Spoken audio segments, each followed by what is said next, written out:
My fiancé posted, making him take a polygraph test before the wedding. If he loves me, he has nothing to hide. I commented, great idea, you first.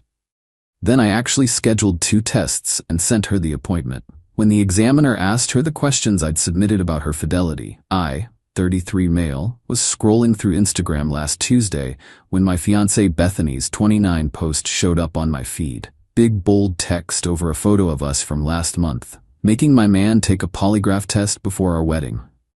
If he really loves me and has nothing to hide, he should have no problem proving it. Trust but verify, ladies. Smart bride, no secrets, pre-wedding test. I stared at my phone for a solid minute. We'd been engaged for 8 months, together for 3 years total. Wedding was in 4 months. Deposits paid, venue booked, invitations ordered, and she's posting this? She was at her friend Krista's apartment for their weekly wine night. I screenshot the post and texted her. We need to talk about this when you get home. She replied immediately. About what? The test? Babe, it's just smart. My cousin did it with her husband, and it gave them peace of mind. You didn't ask me. You just announced it publicly. Because I knew you'd overthink it. If you have nothing to hide, what's the problem? I put my phone down. Thought about it. She wanted a polygraph test? Fine. Great idea, I typed back. You first. 3 dots appeared, disappeared, appeared again. Then, what? If we're doing this, we both take 1. You want transparency? Let's be transparent. That's ridiculous. I'm not the one who needs to prove anything. Why not? If you have nothing to hide, what's the problem? No response for 20 minutes. Then, we'll talk when I get home. She came home around 11 p.m., already defensive. I can't believe you're making this about me. You made it public without asking me, I said calmly. If we're doing polygraph tests, we're both doing them. Equal transparency. That's not fair. I'm the one who suggested it. And I'm agreeing, with the condition that you go first, prove you have nothing to hide. Her face went red. This is typical controlling behavior, Travis. I'm trying to protect our marriage, and you're turning it into some power play. I'm not controlling anything. I'm matching your energy. You want tests? We'll both take them. I don't need to take one. Why not? Because I'm not the one with trust issues. I don't have trust issues. You apparently do, since you want me to take a polygraph. So let's both take them and clear the air completely. She sputtered for a minute, then grabbed her purse. I'm staying at Krista's tonight. Maybe you'll be more reasonable in the morning. After she left, I did something petty. I commented on her public post. Great idea, babe. Just scheduled appointments for both of us. You're going first, though. Lead by example. Then I actually did it. Found a licensed polygraph examiner. Booked 2 appointments 3 days apart. Cost me $800 for both tests. Sent Bethany the confirmation email with her appointment details. Her test was scheduled for Saturday at 2 p.m. Mine for Tuesday at 2 p.m. Update 1. Bethany lost her mind when she got the confirmation email. Called me at work Thursday morning, absolutely screaming. You can't just schedule something like this without asking me. You literally announced you were making me take one without asking me. I'm just following through on your idea. This is insane. I'm not taking a polygraph test. Why not? You have nothing to hide, right? That's not the point. That's exactly the point. You wanted to test my honesty. Let's test yours too. I'm canceling it. Can't. Non-refundable deposit. Plus, if you cancel, I'm canceling mine. And then I'm commenting on your very public post explaining that you refused to take the same test you demanded I take. Silence. Then, you're being a jerk. I'm being fair. Saturday at 2 p.m. The examiner's office is downtown. I'll drive us. She hung up on me. That evening, her mom called. Diane. This woman already didn't like me much, thought I wasn't ambitious enough for her daughter. Travis, Bethany is very upset. I know. She doesn't want to take the polygraph test she publicly demanded we do. Well, she didn't mean she had to take one. She was talking about you. Right, but if we're testing for honesty and fidelity, seems like we should both do it, for the marriage. That's ridiculous. She's been nothing but faithful to you. You on the other hand. Me on the other hand, what? Pause. Well, I don't know what you've been up to. Exactly. You don't know, so let's test both of us and remove all doubt. She huffed and hung up. Saturday came. Bethany barely spoke to me all morning, tried to claim she was sick. I told her we could reschedule, but I'd still cancel mine and post the reason publicly. We drove to the examiner's office in silence. The examiner, a guy named Paul, was probably in his 50s. Retired law enforcement, did corporate and private polygraphs. Very professional. He explained the process, the questions, how it worked. I'd submitted questions in advance. Standard stuff for relationships. Have you been sexually intimate with anyone else during our relationship? Have you had romantic feelings for someone else during our relationship? Have you lied to me about where you were or who you were with? Have you hidden any major financial debts or secrets from me? Is there anything you're currently hiding that could affect our marriage? Bethany went into the testing room. I waited outside. The test took about 2 hours with all the setup and questions. When they finished, Paul called me into his office. Bethany was in the waiting room, looking pale. Mr. Travis, I need to be direct with you. Your fiancé showed significant deceptive responses to multiple questions. My stomach dropped. Which ones? He showed me the printouts. The first question, about sexual intimacy with others, clear deception indicators. The question about lying about whereabouts, deception. The one about hiding things, major deception. What does this mean? It means she wasn't truthful in her responses to those questions. Now, polygraphs aren't 100% accurate, but these are pretty clear patterns. I'd recommend you have a serious conversation with her. I paid the balance. Walked out to the waiting room. Bethany was crying. Let's go home, I said quietly. In the car, she started before I could. The test is wrong. Those things aren't reliable. I told the truth, and it still said I was lying. Bethany, what? Just tell me, please. She was quiet for a long time. Then it was just twice, and it was before we got engaged. Everything went cold. What was twice? There's this guy at my office, Cole. There were 2 times, but it was before you proposed. It doesn't count. When before I proposed? Like a month before. I'd proposed 3 years and 1 month ago. A month before that, we'd been talking about moving in together, planning our future, and you've been working with him this whole time. It didn't mean anything. It was just physical. I chose you, Travis. I said yes to you. After sleeping with him. It was a mistake. Twice. I'm sorry, but you can't be mad. You made me take that stupid test. This is your fault for pushing it. I almost laughed. Almost. You demanded I take a polygraph test to prove I was faithful, and you've been hiding that you cheated on me. It was 3 years ago. You lied about where you were, multiple times apparently, since the test caught that too. What else did you lie about? She wiped her eyes. Nothing. The test says otherwise. We got home. I went straight to my computer and started looking up wedding cancellation policies. She followed me into the office. What are you doing? Seeing what we lose if we cancel the wedding. You're not seriously breaking up with me over something that happened 3 years ago that I didn't even have to tell you about. You had to tell me because you failed a polygraph test that you demanded. I demanded you take one. Because you were projecting. You cheated, so you assumed I did too. I just wanted to be sure. Sure that I was as dishonest as you? Well, good news. I'm not, which we'll never know for certain because I'm canceling my test. You have to take it now. Why? You failed yours. The wedding's off. There's no point. She started hyperventilating. You can't do this. Everything's planned. People are coming from out of town, the venue, the dress, You should have thought about that before you cheated on me and lied about it for 3 years. I'm calling my mother. Go ahead. Update 2. Diane showed up within the hour. Tula brought Bethany's sister, Michelle, for backup. The 3 of them staged an intervention in my own living room. Travis, you're being unreasonable, Diane started. How am I being unreasonable? Bethany made one mistake years ago. You're gonna throw away your entire relationship over that?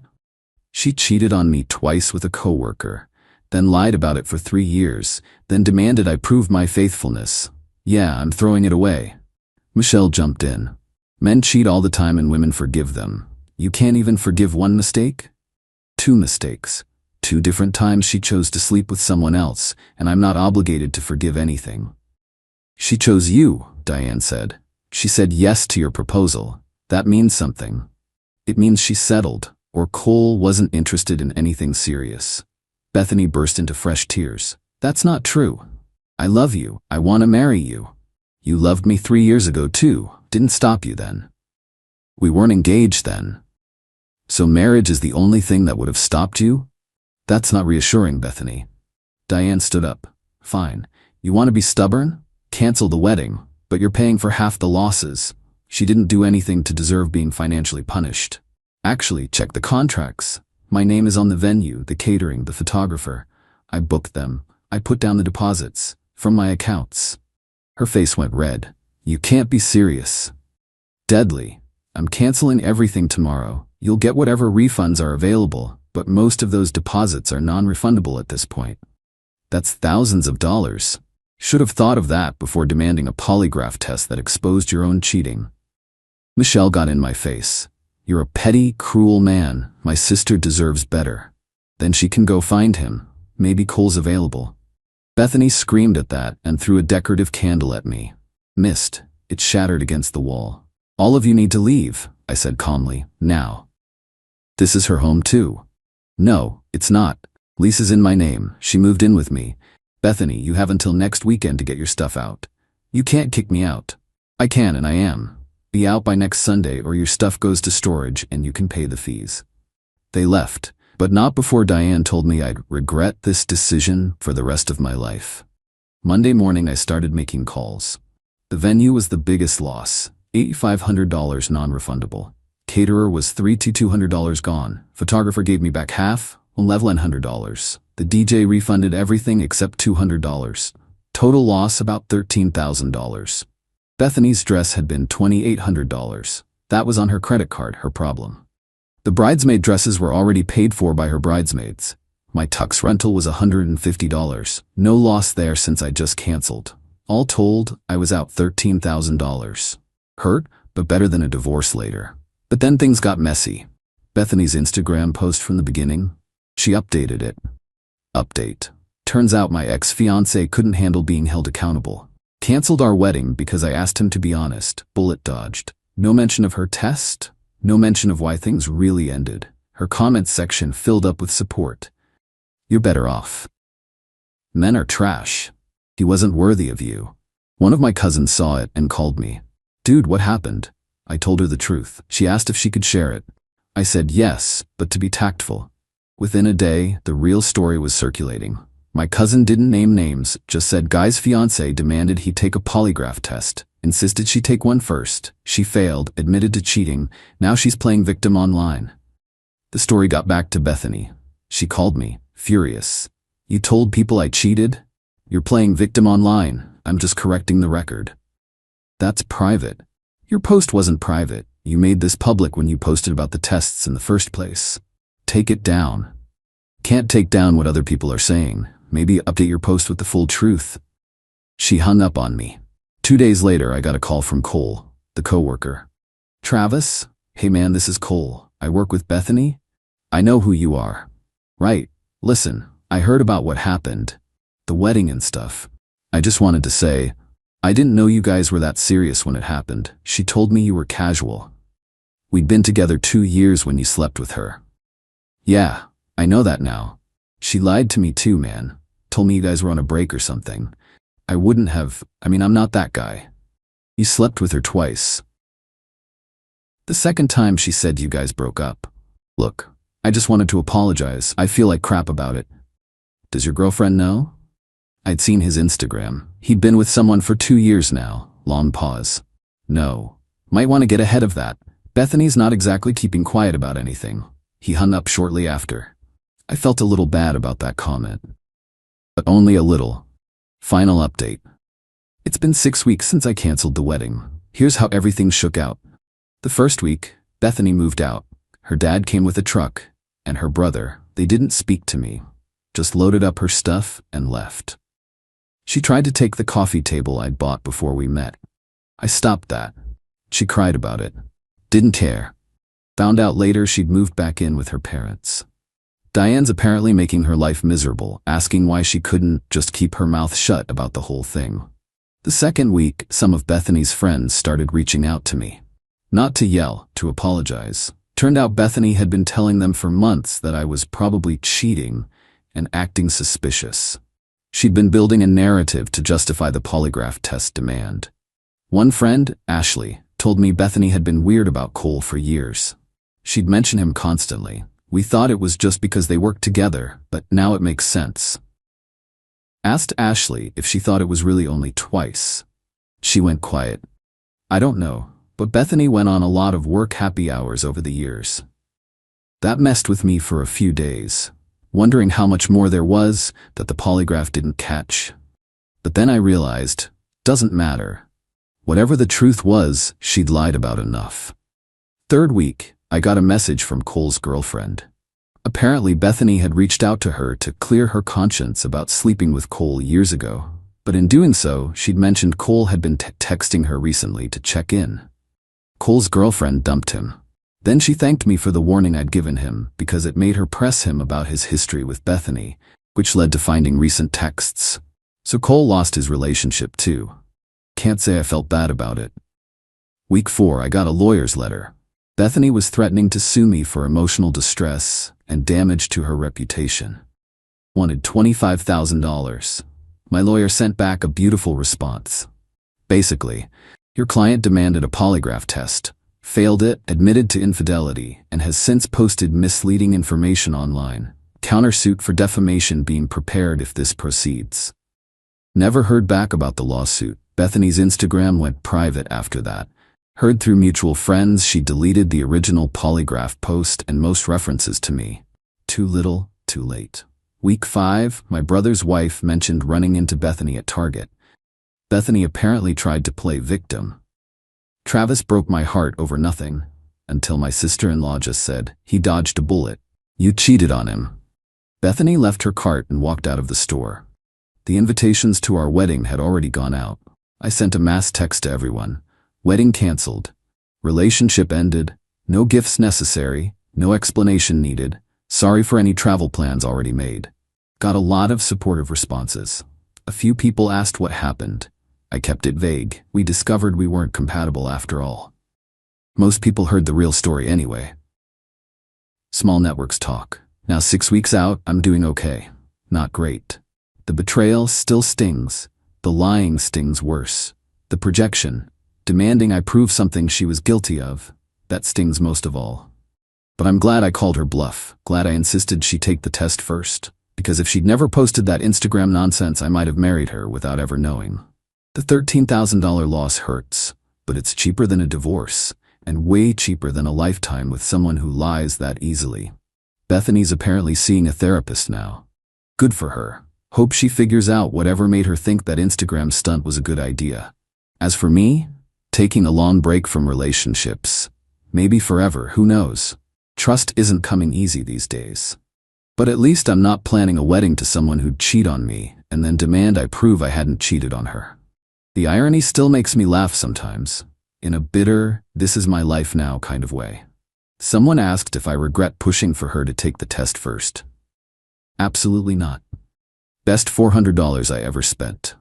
Saved me from years of wondering, of half-truths, of finding out 5 years and 2 kids in that my wife had been lying since before we got engaged. The polygraph test was her idea. I just made sure it actually served its purpose, revealing the truth.